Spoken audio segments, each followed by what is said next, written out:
Assalamualaikum warahmatullahi wabarakatuh. Perkenalkan, nama saya Dian Mulyani, NIM 183141076 dari kelas 5B, Prodi Pendidikan Guru Madrasah Ibtidaiyah IAIN Surakarta.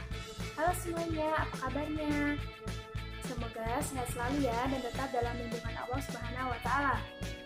Nah, pada pertemuan kali ini kita akan belajar tentang ilmu pengetahuan sosial untuk kelas 4, tema 1 yang berjudul Keragaman Ekonomi, Sosial, Budaya, Etnis, dan Agama.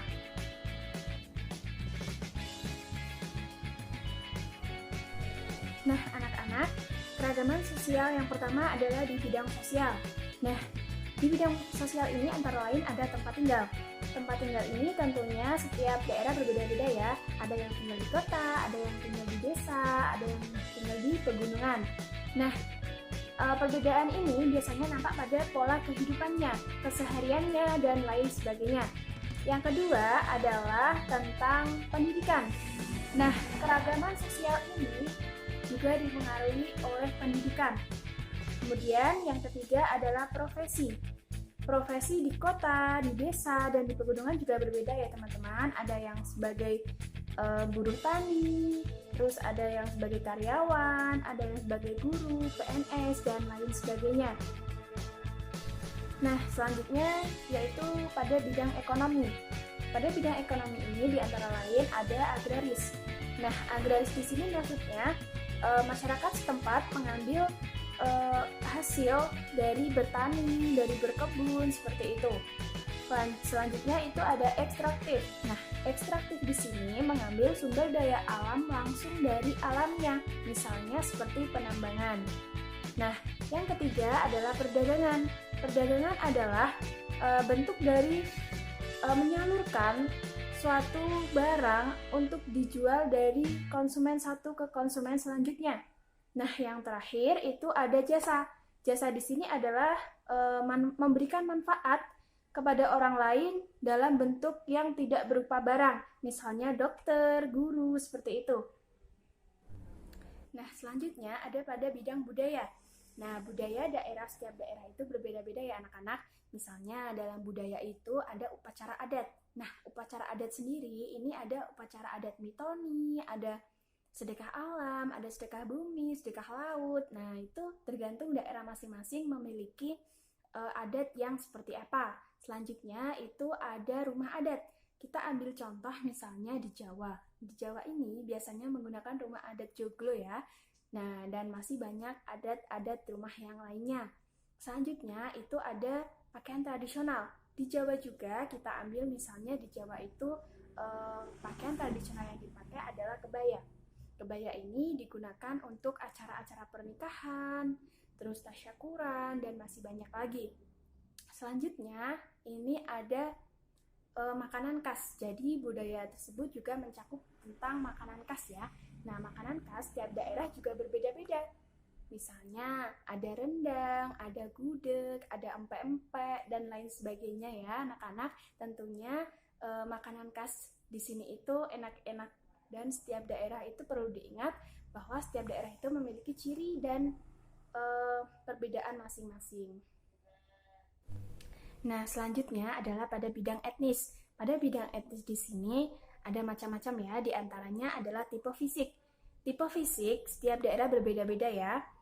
Tipe fisik di sini yang dimaksud adalah tentang kulitnya, warna kulitnya, bentuk tubuhnya, tinggi pendeknya, rambutnya, warna kulitnya seperti yang saya katakan tadi ya. Nah, selanjutnya adalah bahasa. Bahasa setiap daerah juga berbeda-beda. Ada yang bahasa Sunda, ada yang berbahasa Madura, ada yang berbahasa Jawa, dan ada yang berbahasa Indonesia. Selanjutnya adalah sistem kekerabatan. Sistem kekerabatan pada setiap daerah juga berbeda-beda.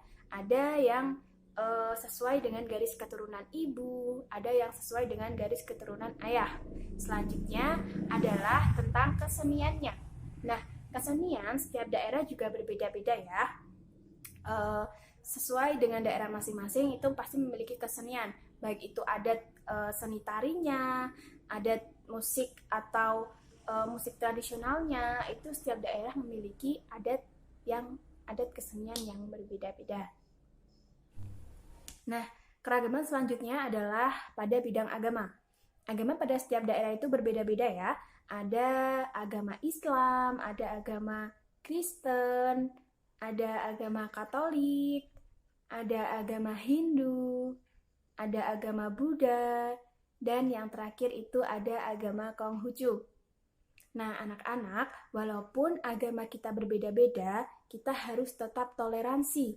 Toleransi itu kita harus menghargai pada agama yang dianut oleh lingkungan kita. Karena setiap agama itu memiliki kepercayaan masing-masing. Jadi, kita tidak boleh menjadi orang yang zalim terhadap kepercayaan orang lain. Nah, kita harus mencerminkan sikap yang toleran. Jadi, kita harus menghargai. Mereka menghargai kita juga harus menghargai orang lain. Seperti itu. Nah, anak-anak, manfaat dari keragaman diantaranya adalah menjadikan Indonesia itu istimewa di mata dunia. Selanjutnya, menumbuhkan rasa nasionalisme atau cinta tanah air. Dan yang terakhir, itu bisa dijadikan identitas atau jati diri. Dan tentunya masih banyak manfaat lainnya ya anak-anak. Nah, anak-anak, selanjutnya apa sih yang harus kita lakukan agar keragaman kita ini tetap terjaga? Yang pertama, kita harus saling menghargai. Kita harus saling menghormati terhadap sesama. Kemudian, kita harus saling bekerja sama demi mencapai kepentingan bersama juga. Dan yang terakhir, kita harus saling toleransi, tolong-menolong terhadap sesama manusia. Begitu ya, anak-anak. Kita harus menerapkan hal-hal yang disebutkan tadi.